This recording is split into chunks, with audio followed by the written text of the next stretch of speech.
Bom, queridos irmãos, paz, graça, misericórdia seja dado a todo aquele que estão aqui escutando na internet. Glórias a Deus. Vamos começar uma série, que está no livro de Filipenses. Filipos é a cidade. né? O nome da série é Vivendo Cristo, lições de fé, perseverança e esperança. Vamos começar, em primeiro lugar, no capítulo 1, né? E o livro de Filipenses é um livro muito importante, né? No nosso conhecimento de Jesus Cristo, do Evangelho, né? E esse livro traz grandes lições de fé, perseverança e esperança. Hoje nós vamos ver o capítulo 1. Toda semana vamos estudar um capítulo. Eu só quero dizer antes uma coisa para vocês sobre essa questão de ler a Bíblia, da Bíblia e interpretar. Ok? Nós eu não tenho nenhuma intenção de interpretar a Bíblia para o benefício próprio ou para o benefício de alguma instituição religiosa. Nem estou aqui para ganhar dinheiro. Não cobro, nunca irei cobrar para pregar o Evangelho, porque eu acredito que quem faz isso é falso profeta, falso elite, falso elite. Então, estou aqui apenas para refletir com você. Eu não sou o dono da verdade, não sou eu que sei tudo. Eu só estou aqui lendo a palavra de Deus para refletir com vocês, trazendo conhecimento da palavra. Vamos se deter especialmente naquilo que a Bíblia diz, naquilo que esse texto está falando. Não vamos desprezar de forma nenhuma o contexto histórico, onde a carta foi escrita, para quem foi escrita. Ok, queridos? Eu estou dizendo essa pequena introdução antes, que é para explicar o motivo, né? O motivo de estar aqui fazendo isso. Eu tenho um grupo no WhatsApp, Igreja Online Rema, e também para alimentar aqueles que estão no grupo. É um grupo pequeno, mas são pessoas que se puseram a estar ali também a estudar. E aceito também comentários, né? Não comentários que venha a distorcer aquilo que está escrito, né? Porque todo texto, queridos, é preciso que você preste atenção naquilo que o autor quer dizer, né? Não naquilo que você acha, naquilo que você quer que a Bíblia diga, porque às vezes a gente quer que a Bíblia diga aquilo que a gente acha. Não. A gente tem que respeitar. Se aquilo vai ferir nossas tradições religiosas, é a palavra de Deus. Ou você muda de religião, ou muda de livro, começa a ler outro livro, mas as Sagradas Escrituras, ela está escrita, foi deixada por Deus como inspiração para nós, e nós devemos segui-la e obedecê-la. Ok? Então, vamos lá. Filipos era uma cidade, não é? Uma cidade que foi uma das primeiras igrejas em uma das viagens de Paulo missionária à Europa. Foi uma das primeiras igrejas da Europa. Paulo estabeleceu, frisando aqui que Paulo não fazia viagem missionária para lá instituir uma religião nem uma instituição. Quando eu falo aqui estabelecer a igreja, eu estou falando de pessoas. A igreja do Senhor Jesus Cristo são pessoas, ok? São todos aqueles que fazem parte do corpo de Cristo.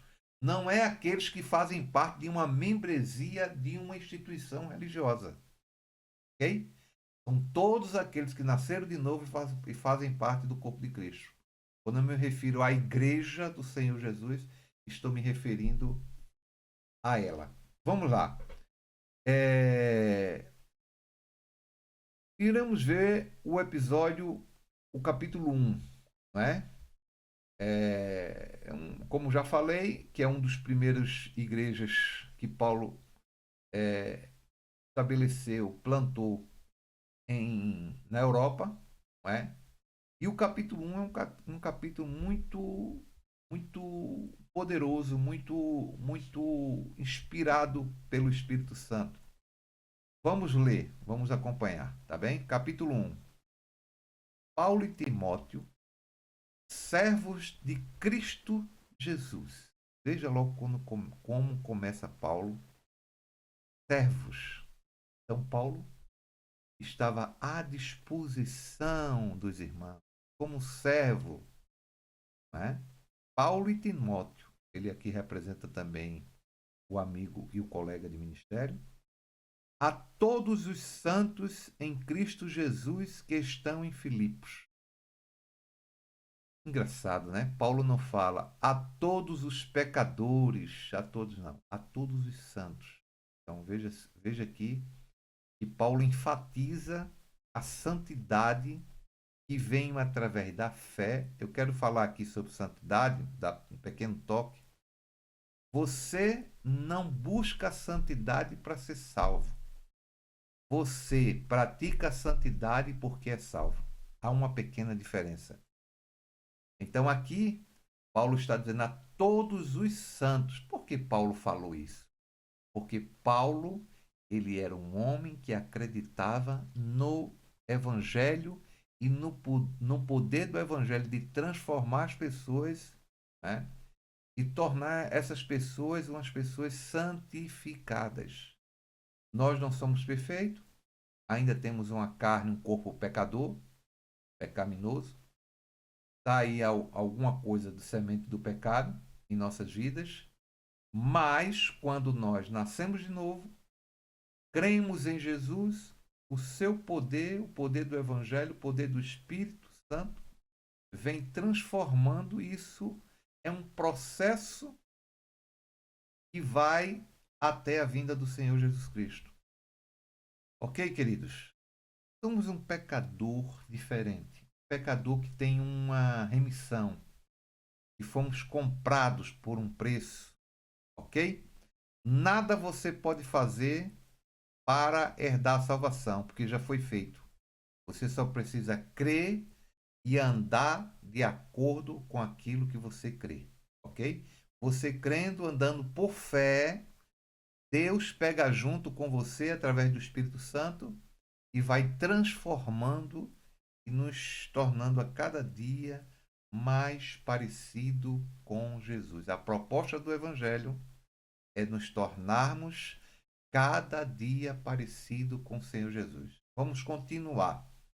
A todos os santos em Cristo Jesus que estão em Filipos, com os bispos e diáconos. Quer dizer, havia líderes, bispos e diáconos, né, na igreja de Filipos. Graça e paz a vocês da parte de Deus e do nosso Pai e do Senhor Jesus Cristo. Paulo aqui sauda os irmãos santos e sauda também os bispos e diáconos com a graça e a paz do Senhor Jesus. A graça do Senhor Jesus é o favor imerecido que ele fez por nós, tendo morrido na cruz em nosso lugar, pagado o preço em nosso lugar e ter morrido em nosso lugar e ressuscitado para a nossa justificação. Ok, queridos? Vamos continuar no versículo 3. Dou graças, estamos lendo Filipenses, capítulo 1. Dou graças ao meu Deus, certo? Dou graças ao meu Deus, sempre que me lembro de vocês. Dou graças ao meu Deus. Irmãos, uma vida de gratidão tem muito valor espiritual. Tem muito valor para Deus. Nós devemos ter uma vida de gratidão. Dou graças a Deus pelo pão de cada dia Dou graças a Deus pelo meu trabalho, que Deus me ajudou e me guiou. Dou graças a Deus pelo cônjuge, dou graças a Deus pelos meus filhos, dou graças a Deus pela casa onde moro, dou graças a Deus pelos móveis, por tudo que tenho, pelo carrinho que ando. Dou graças a Deus sempre. Ele aqui está falando, se referindo a as pessoas que estavam lá em Filipos, mas aqui também nós contextualizando para nós também devemos ser muito gratos a Deus. A todas as famílias, em todas as minhas orações por todos vocês. Capítulo 4, versículo 4.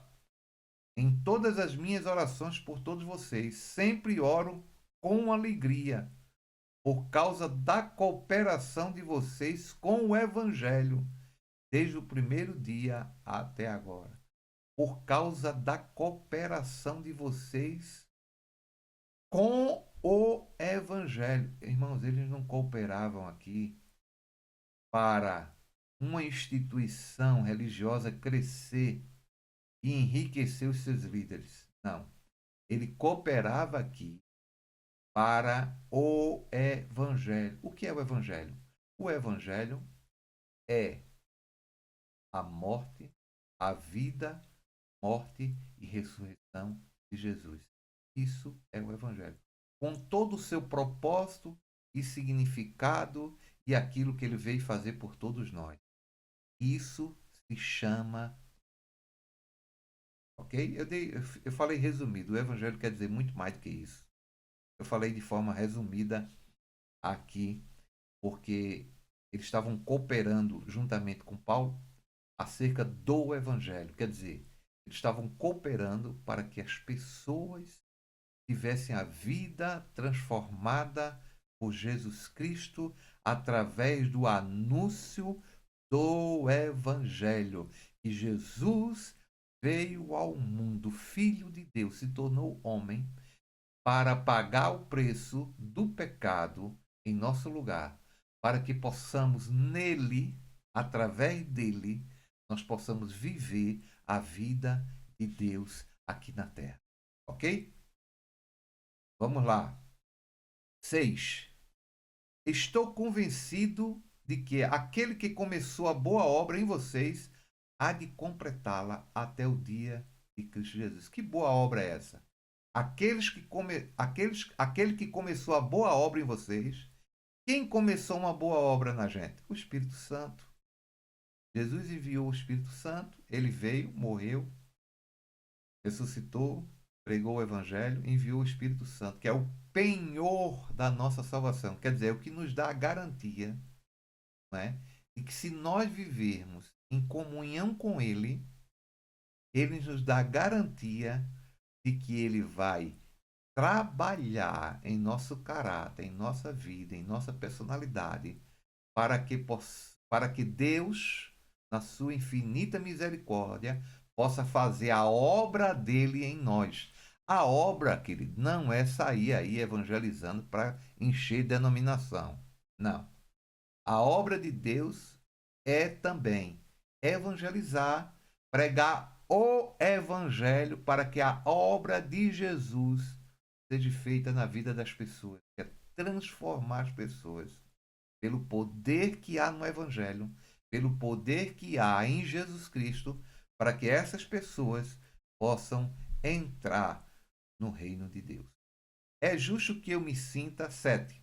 É justo que eu me sinta assim a respeito de todos vocês, uma vez que os tenho no meu coração, pois quer na prisão, quer defendendo e confirmando o Evangelho. Todos vocês participam comigo da graça de Deus. Aqui já revela que Paulo, ao escrever essa carta, ele estava preso. Uma vez que tem no meu coração, pois que na prisão, quer defendendo, confirmando o Evangelho.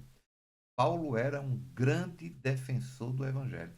Por isso que Paulo, ele fazia apologética, ele defendia muito o Evangelho em relação aos religiosos da época, que queriam confundir a graça de Jesus Cristo com a lei. se chamava os legalistas. Depois nós iremos estudar o livro aos Gálatas e nós iremos compreender bastante a luta de Paulo contra os que queriam viver o evangelho, queriam seguir a Cristo, mas queriam ainda viver segundo a lei, segundo o Antigo Testamento. Ok, queridos? Isso realmente é uma coisa que acontece até hoje. Muitas pessoas fazem uma misturada do velho com o novo e não entendem que o evangelho veio desde o velho, mas anunciando que a nova aliança em Jesus Cristo. Mas nós não, na nossa vida, a gente não segue mais o Velho Testamento. Eu não sigo o Velho Testamento. Por que eu vou agora ficar pregando o Velho Testamento? Eu posso até pregar, entenda, pelo amor de Deus, entenda. Eu posso até pregar sobre Davi, sobre a Arca da Aliança, eu posso pregar sobre Abraão, mas se eu não contextualizar para Cristo, para o Novo Testamento, não tem edificação nenhuma para as nossas vidas do dia de hoje. Entende? Eu posso falar sobre dilúvio, mas se eu não contextualizar, não vai ter nenhuma edificação. Eu vou saber o que Deus fez no tempo antigo, mas o que é que ele faz hoje? Ele faz hoje a sua obra através de Jesus Cristo e do seu Espírito. 9. Esta é a minha oração, que o amor de vocês aumente cada dia, cada vez mais, em conhecimento e em toda recepção, para discernirem o que é melhor, a fim de serem puros e irrepreensíveis até o dia de Cristo, cheios de fruto da justiça, fruto que vem por meio de Jesus Cristo, para a glória e louvor de Deus. A oração de Paulo era para cada vez mais que aumentasse o amor um para com os outros. Isso está quase escasso nos dias de hoje. O amor no pleno conhecimento do evangelho, da verdade, para discernirem, ter o discernimento, qual é a melhor, qual o melhor propósito de Deus para as nossas vidas, né? Para discernir, para serem puros e irrepreensíveis. Irmãos, queridos, não é só irmãos, todo mundo que está me escutando. O que é ser irrepreensível? É uma pessoa dada à repreensão. Irrepreensível não é uma pessoa perfeita. Não é uma pessoa que nunca erra. Mas é uma pessoa que, quando erra, ela está pronta para ser repreendido pelo Senhor Jesus. Através do Evangelho. Através daquilo que ele nos deixou, as suas sagradas escrituras. Okay? Irrepreensível não é uma pessoa que vive no pecado, que pratica o pecado e que ainda dá uma desculpa dizendo que nós somos pecadores mesmo, né? Não. Irrepreensíveis são pessoas que é pecador, mas entende que Jesus pagou um preço por ele. E ele precisa se entregar totalmente à graça de Deus para que a cada dia ele se livre das garras do pecado e possa viver para a glória de Deus. Essa é nossa luta.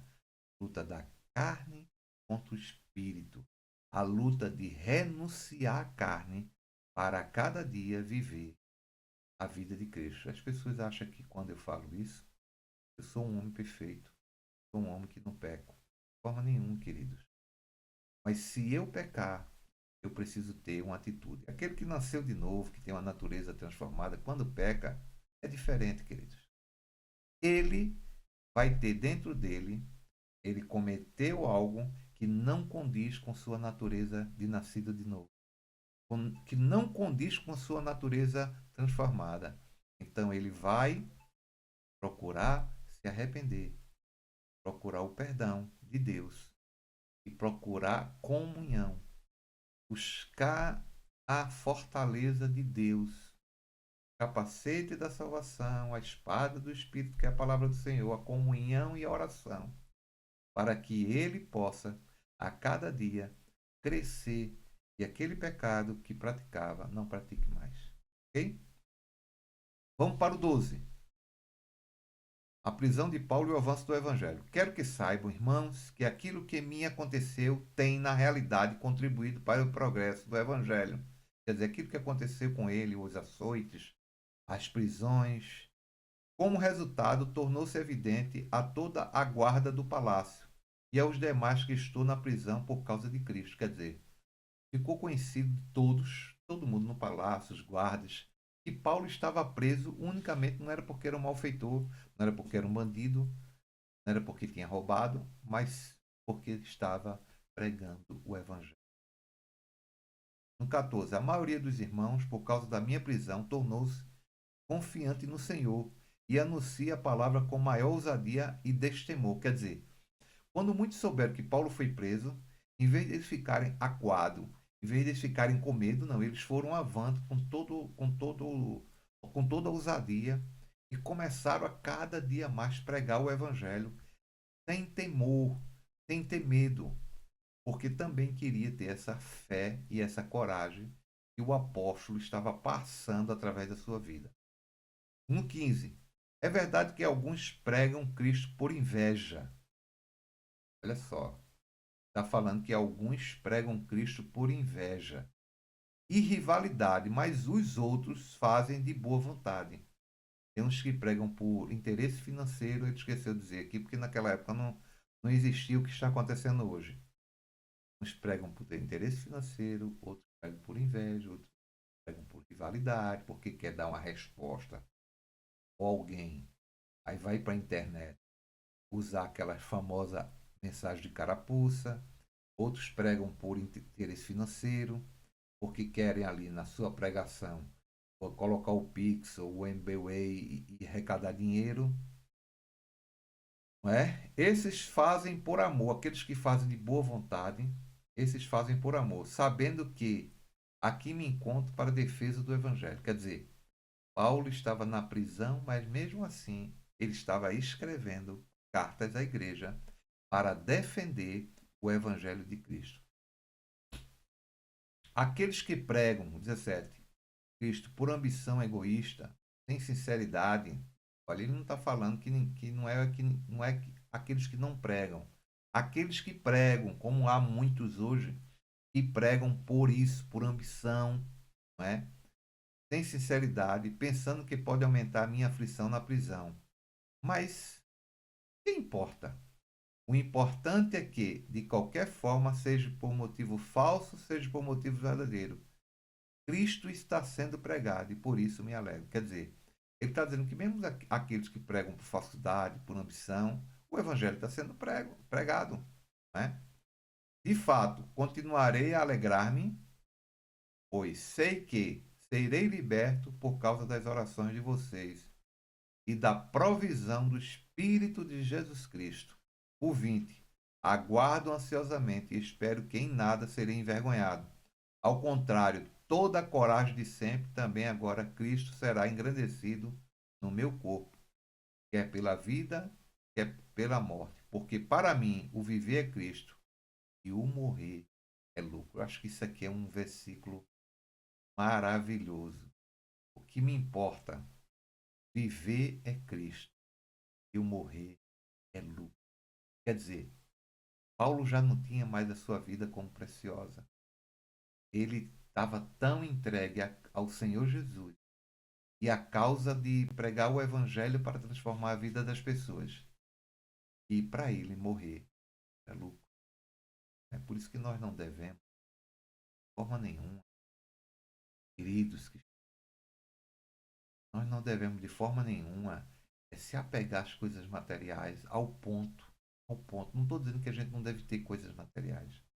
A gente não deve se apegar ao ponto daquilo ser um grande empecilho para que Jesus Cristo venha crescer dentro de nós. O 22, entretanto, se continuo vivendo no corpo, terei fruto no meu trabalho. Então, já não sei o que escolher. Estou pressionado dos dois lados. Desejo partir e estar com Cristo, que é muito melhor. Quer dizer, enquanto ele disse que o desejo dele era partir e estar com Cristo, mas enquanto ele estava vivendo, ele queria dar fruto. E esse fruto aqui, irmão, né? Quantas igrejas abriu, quantas denominações abriu? Não. É fruto do Espírito. É pregar o evangelho verdadeiro, é viver a vida de Deus. Esse é o verdadeiro fruto do Espírito, verdadeira obra do Espírito Santo. Por causa de vocês que eu permaneço vivo. Convencido, 25. Convencido disso, sei que vou permanecer e continuar com vocês para o seu progresso e alegria na fé, a fim de que pela minha perseverança em vocês, outra vez, a exultação de vocês em Cristo Jesus transborde por minha causa. Não importa o que aconteça, vivam de maneira digna do Evangelho de Cristo, para que assim, quer eu vá e eu veja, quer apenas ouça a seu respeito na minha ausência. Fique eu sabendo de vocês que permanecem firmes em um só espírito, lutando unânimes pela fé evangélica. Quer dizer, vivam de maneira digna do Evangelho de Cristo. E venha a ser isso, viver de maneira digna. É viver a vida de Deus. É viver a vida de Cristo. Às vezes a gente olha para a gente mesmo, às vezes a gente vê algumas falhas, alguns defeitos, e a gente pergunta como fazer isso. Mas a Bíblia fala, é pela fé, é a certeza daquilo que não vê, e a convicção dos que não se vê, e a certeza daquilo que está escrito, daquilo que ele deixou para nós, e a convicção dos fatos que não se vê.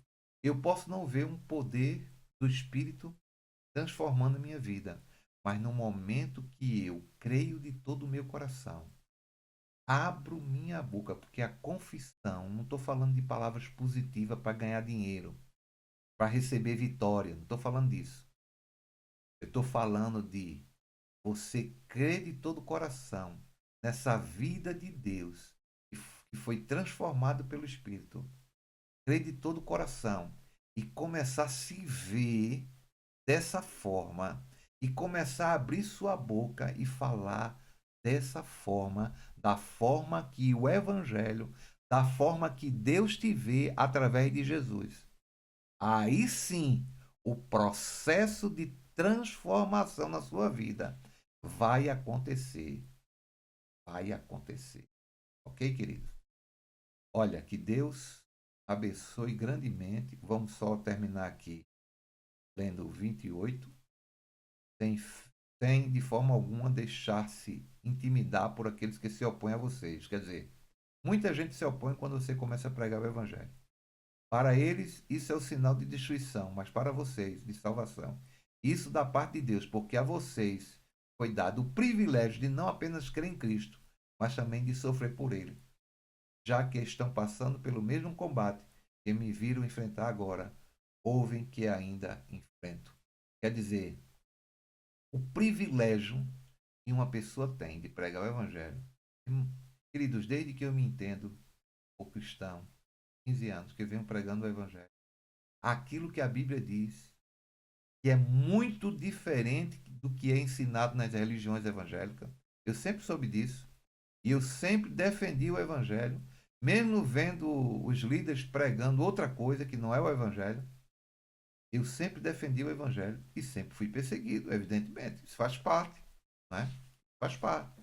Se você começa a pregar o Evangelho autêntico, o Evangelho verdadeiro, certo? Você vê que em momento aqui eu dei minha opinião. Porque não importa, a minha opinião não vai edificar a tua vida. A minha opinião não traz para você salvação. Mas aquilo que a Bíblia diz, eu não, de maneira nenhuma eu fugi aqui para poder usar o texto para o meu benefício próprio, ou para o benefício da minha religião, que é isso que muita gente faz, 99%. Ok? Mas saiba de uma coisa, naquele grande dia, ele só vai te conhecer, ele só vai conhecer aqueles que tiveram um compromisso firme com ele, não com a religião. Você pode até fazer parte de uma religião, querido, mas se você tiver um compromisso com Jesus, em primeiro lugar, você tem com Jesus. Porque se a religião te ensinar outro evangelho que não seja o evangelho que Jesus ensinou e deu para que os apóstolos pudessem fundamentar nas Sagradas Escrituras, que seja maldito, que seja anátema. Ok? Deus abençoe a vida de vocês. Um beijo e em breve iremos estar falando de Filipenses capítulo 2. Que Deus abençoe. Amém.